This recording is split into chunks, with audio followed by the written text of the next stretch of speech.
Good morning, students.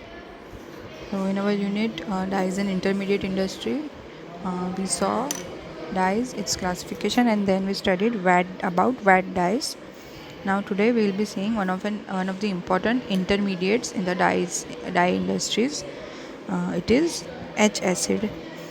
H acid is the common name of the intermediate, and its chemical name is 1 amino 8 hydroxy naphthalene 3,6 disulfonic acid. So here is the chemical structure of the compound of the intermediate that we'll be studying today. It is one of the major intermediates used in dyes industries, and we will see manufacturing of this H acid. It is known as H acid.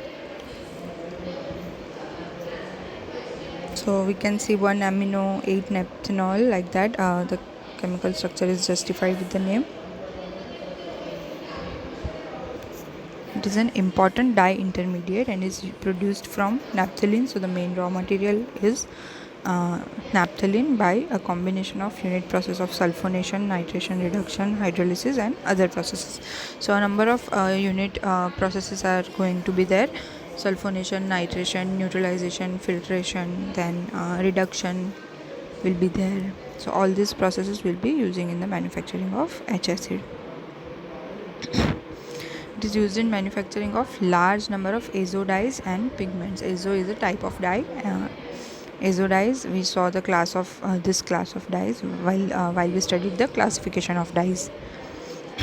And pigments.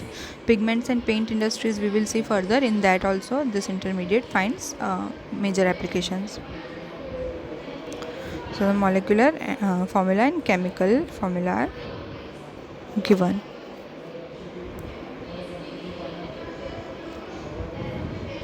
So C10, H10, N, NaO8 and S2. 1 amino 8 hydroxy naphthalene 3,6 disulfonic acid.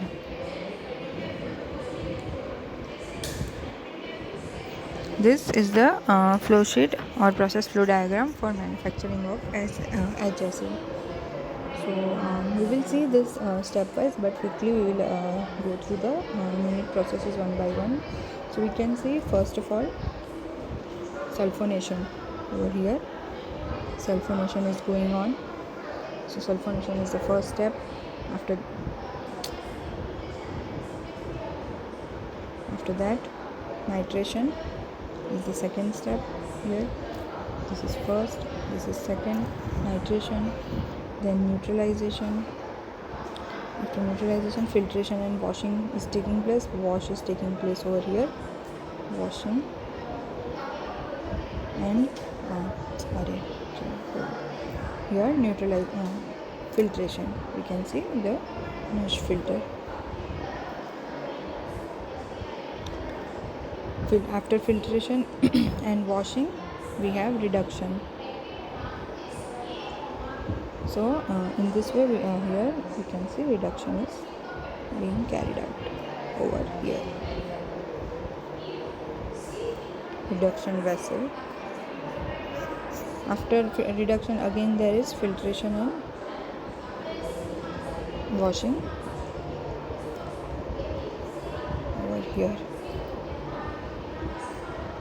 Then concentration. It is concentrated with the help of an amine solution. Isolation, again filtration and fusion, not filtration, fusion over here, bottom here.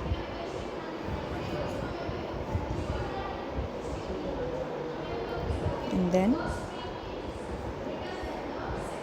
final is drying, where in centrifuge type of dryer it is dried. Wet H acid and then drying, and finally packaged and stored. So a number of processes are going on here. We will see one by one, starting with sulfonation, nitration, then neutralization third, filtration and washing, reduction, like that. Then concentration, fusion, isolation, filtration again. Finally, before drying, once again Then last is drying before we take it for storage or packaging.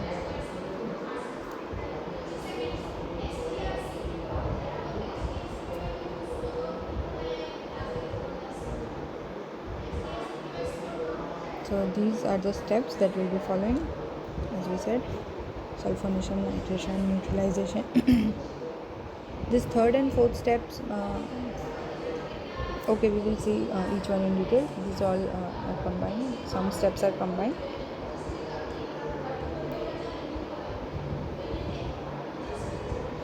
Raw materials are sulfuric acid, H2SO4, oleum, H2SO4, and naphthalene, like the benzene rings, aromatic compound. And chemicals: nitric acid, lime slurry, salt, iron powder, soda ash, and caustic flakes are used as and when required to enhance the reaction. We can see here all these. So yes, here we can see caustic flakes are being used over here.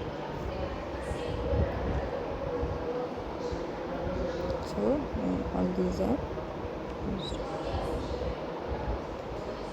And the process starts with H2SO4, oleum, and naphthalene, all three being fed into sulfonation tank. We will see now. So this is the first part of the process, sulfonation part. You can see the flow diagram also over here. So here naphthalene and H2SO4 is mixed in the sulfonator, this reactor, at 152 degrees Celsius. So range is from 145 to 152, and it is mixed for about 1 to 2 hours and heated up to the given temperature. Then it is cooled up to 85 degrees Celsius by mixing H2SO4, and further cooled by passing water through the jacket. After adding water for slow reaction rate, oleum is added within 10 to 12 hours, and then mixture is again heated. After reaching certain temperature, again it is cooled, and after 36 hours, sulfur mass. After this, all this process, what the mass, the slurry type product we will be obtaining, that sulfur mass is passed to next step, which is nitration in this case.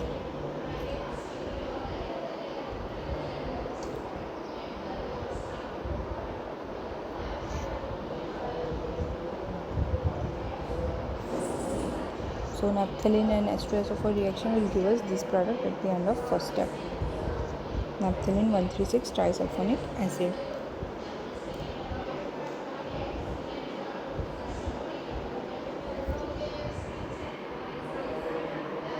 Second step now is nitration. The sulfur mass that was prepared after reacting for around 36 hours and then adding oleum for slow reaction and all of that, that product is sent to is fed to this sulfur mass. Over here we can see this from the sulfonator is fed into nitrator. Nitric acid 60% concentration of 60% concentration is added, and also water is added. Nitration is highly exothermic reaction. Sulfur mass comes into the nitrator, and it helps in cooling up to 95 degrees Celsius, and it is further cooled to 80 degrees Celsius by adding 50 liters of water. After this, it is cooled down, then nitric acid is added gradually and mixed for 2 hours, and temperature will reach up to 40 degrees Celsius, so even more decreased. Whole process takes around 15 to 16 hours for completion. So after that, now the product we obtained, that nitromass, is then again sent for further process, which is neutralization. Then nitromass will go to neutralizer by applying air from bottom.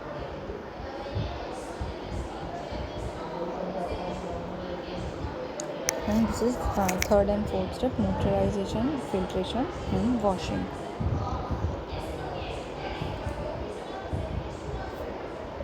Okay, so the chemical reaction taking place in the nitration step was this.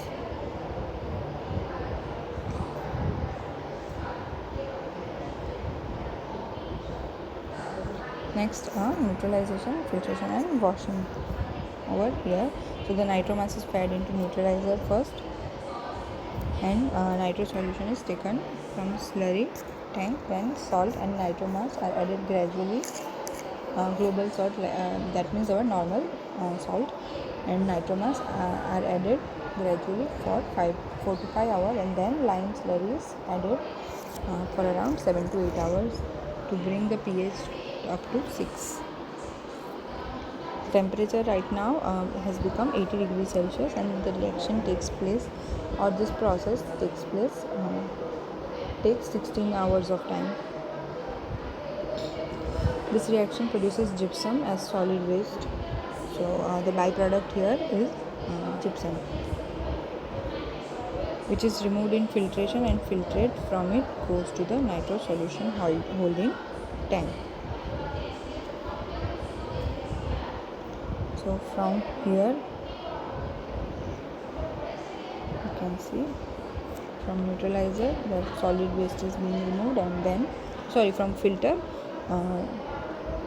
solid waste gypsum is being removed, and the filtrate goes to the nitro solution holding tank.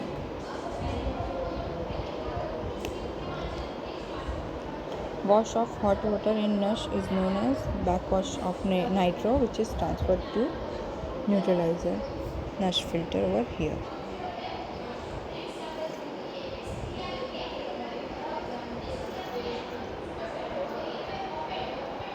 Filtration takes place around 12 to 16 hours again.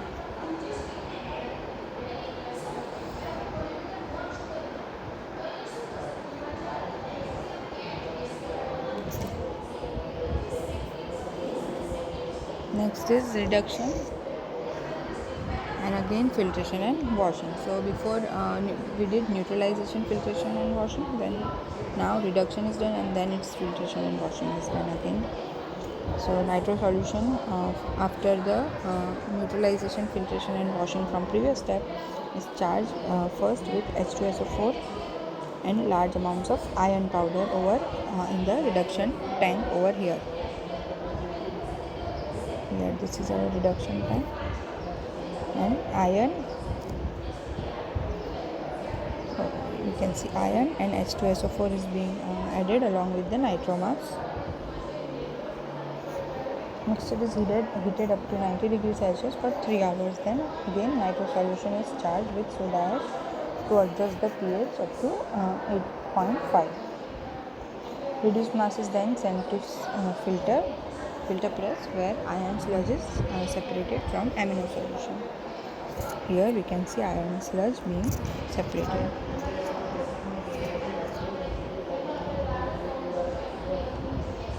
Which is transferred to concentrator. Reduction will take 23 hours and filtration will take around 12 hours. So you can see that this is a very long, very time taking process, because each steps take around 12 to 15 hours, 15 to 20 hours, like that.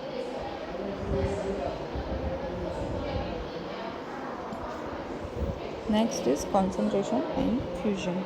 Now 16% amino solution from filter press, from which we removed iron sludges.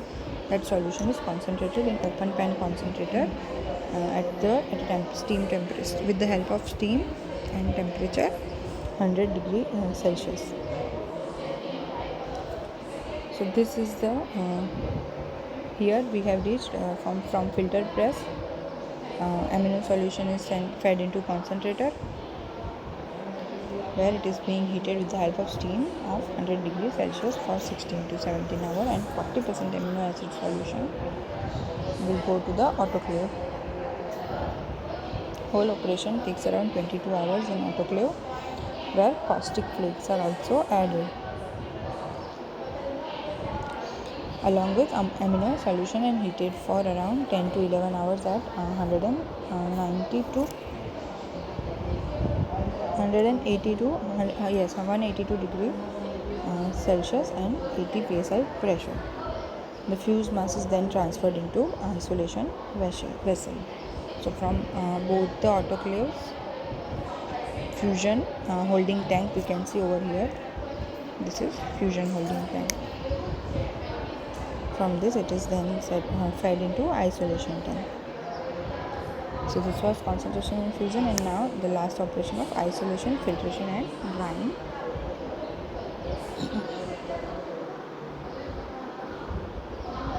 Spent H2SO4 is mixed with the fused mass in the fusion tank. You can see when fusion tank mass from fusion tank is being fed to isolation tank, spent H2SO4 is mixed, and this is done kept for 6 to 7 hours due to acidic nature of reaction. Na plus ions will be replaced by H plus at 90 to 92 degree Celsius, and H acid solution will be produced in which sodium sulfate particles would be suspended. Now SO2 will go to alkali scrubber and slurry is taken into again filter, which is again same type of Nash filter. This isolation will take about 20 hours and then HSC is removed from top and wash water is taken from the filter, which will go to ml tank. ml means mother liquor tank. Filtration will take around 16 hours again. Finally, grey powder of H acid of 60 to 65% can be obtained after drying. So before that there will be moisture content, wet H acid cakes are there, and then after drying around 60 to 65% H acid is obtained, which can be sent for storage or packing. So this was about one of the most major intermediate used in dyes industries is H acid. We saw stepwise manufacturing of this intermediate. These are the steps that we follow.